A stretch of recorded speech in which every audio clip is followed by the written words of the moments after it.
મારું નામ સિંધવ વર્ષ વિજયભાઈ, ગામ ગવાણા, તાલુકો દસાડા, જિલ્લો સુરેન્દ્રનગર. હા હર્ષભાઈ, આપ કેટલા વર્ષથી પ્રાકૃતિક ખેતી કરી રહ્યા છો? અમે છેલ્લા 6 થી 7 વર્ષથી અમે પ્રાકૃતિક ખેતી કરી રહ્યા છીએ. બરાબર. હવે પ્રાકૃતિક ખેતીની અંદર આપ જે આ યુનિટ ઊભું કરેલું છે એમાં આપે આ ખાતર શું બનાવ્યું છે એના વિશે થોડુંક માર્ગદર્શન આપશો. આર્યું અમે પંચામૃત બનાવ્યું છે. એનું અમે જામફળ મારે 7 વીઘામાં પ્રાકૃતિક ખેતીમાં હતા, ખેતી કર્યા હતા, જમીન પ્રાકૃતિક ખેતી તરફ કરી હતી. એમાં પંચામૃત બનાવવું, જીવામૃત, સાથે સાથે આંકડાનો અર્ક છે. પંચામૃત તમે જુઓ, આ પંચામૃત બને એમાં મારે હાલ 250 આવત તૈયાર થઈ ગયા છે.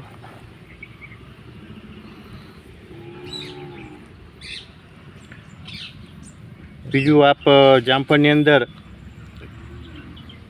આચ્છાદન કરો છો તમે? હા, જામફળમાં હું તુવેરનો ભૂકો ભેગો કરીને આનું આચ્છાદન કરું, જેથી નાઇટ્રોજન ફિક્સિંગનું કામ કરે છે ને સાથે જમીનમાં ભેજ પણ જાળવી રાખે છે ને અળસિયા મળતા પણ નથી અને ઠંડક રહે જમીનમાં.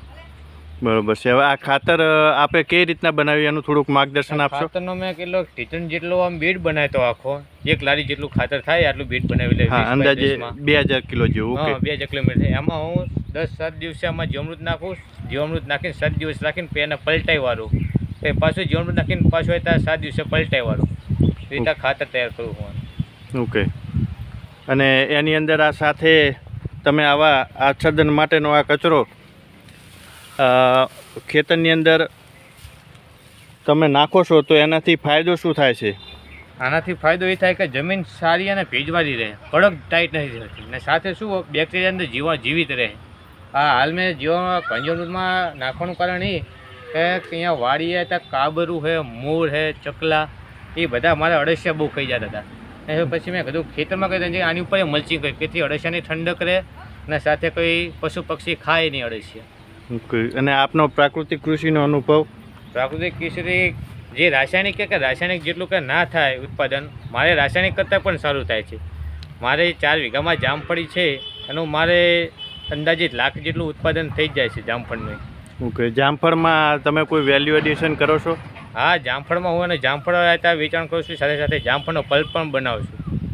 ઓકે. અને આપને ગાયનું ઘી કે એવું કોઈ બીજું બજારમાં આપની ગાયનું ઘી બનાવું છું. જે ગાયનું ઘી બનાવ્યું પણ કેમિકલ રહિત, અને કંઈ ખોળબોળ કંઈ ખવડાવતું નથી. કપાસિયા બાફીને ને એવી રીતે ઘીને ચૂલા ઉપરનું ઘી બનાવું ને એના હું 2000 રૂપિયા લીટરનું વેચાણ કરું છું, ને સાથે એનું છાશ, માખણ ને બધું વેચાણ કરું. ઓકે.